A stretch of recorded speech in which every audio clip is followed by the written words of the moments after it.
அழகே அழகு today episode. வீடியோக்குள்ளே போகிறதுக்கு முன்னாடி எங்கள் சேனலை சப்ஸ்கிரைப் பண்ணாதவங்க சப்ஸ்கிரைப் பண்ணிங்க, பக்கத்தில் இருக்க பெல் பட்டனை கிளிக் பண்ணிங்க. அப்போ தான் நான் போடுற வீடியோ உங்களுக்கு உடனே வரும். வாங்க வீடியோக்குள்ளே போகலாம். இங்கே மலர் உட்காந்து காயெல்லாம் கட் பண்ணியிருக்காங்க சமையலுக்கு. அப்போ பாக்கியராஜ் 500 சேஞ்ச் கேட்டு வராரு. அவரை மடக்கி மலர் கேட்குறாங்க, நேற்று உங்களுக்கு ரொம்ப கொஞ்சம் தைரியம் வந்தாப்பில் இருக்குது என் புருஷனுக்கு அப்படின்றாங்க. ஏன் என்னை எப்படி சொல்கிறேன் அப்படின்னா, இந்த மாதிரி மதிக்கு சப்போர்ட் பண்ணி பேசுகிறீங்களே அதை வச்சு சொல்கிறேன். நேற்று மதிக்கு சப்போர்ட் பண்ணி பேசுகிறீங்க, கட்டின பொண்டாட்டிக்கு எப்போ பேசுவீங்கன்னா பேசுவோம் மலர், உனக்கு சப்போர்ட் பண்ணாது யாருக்கு சப்போர்ட் பண்ண போகிறேன் அப்படின்னு அப்படியே சந்தோஷமாக பேசிகிட்டு இருக்காங்க.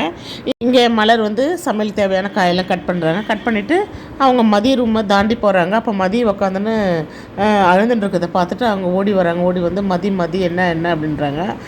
அப்புறம் அவங்க நடந்ததெல்லாம் சொல்கிறாங்க. நேற்று நைட்டு வரைக்கும் நான் எங்கள் அப்பாவுக்கு ஃபைனான்சியலாக ஹெல்ப் பண்ணணும் அப்படின்னு நினச்சேன்.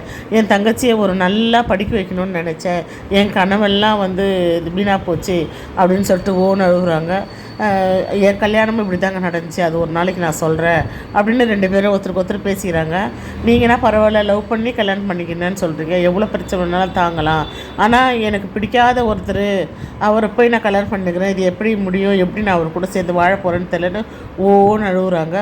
மலர் அப்படியே ஒரு மாதிரி தகச்சு போய் அவங்கள அப்படியே தோளில் சாய்ச்சிக்கிட்டு அவங்கள அப்படியே தடவி கொடுக்குறாங்க. இங்கே எல்லோரும் சாப்பிட்றாங்க. சாப்பாடெல்லாம் கொண்டாந்து வச்சு எல்லாருக்கும் பரிமாறுறாங்க.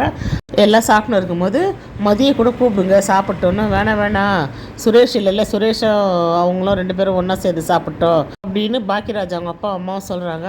சரின்னு அவங்களும் சாப்பிட்டு கை கழுவின்னு ரூமுக்கு போயிடுறாங்க. இது மலர் பார்த்துட்டேன்ட்டு நான் போய் மதியை கூப்பிட்டு வரேன் சாப்பிட்றதுக்கு, சுரேஷ் எப்போ வருவோன்னா தெரியல அப்படின்னு சொல்லிட்டு மதியை கூட்டின்னு வராங்க. கூட்டின்னு அவங்க சாப்பிடுங்கண்ணே. இல்லை எனக்கு பசிக்கலை, உட்காருங்க, மணி என்ன ஆச்சு, சாப்பிட்லாம் உட்காருங்கன்ட்டு சாப்பாடு போடுறாங்க. அவங்களும் சிரிச்சுக்கிட்டே அப்படியே வீட்டில் இருக்கிறவங்களெல்லாம் பற்றி பேசுகிறாங்க.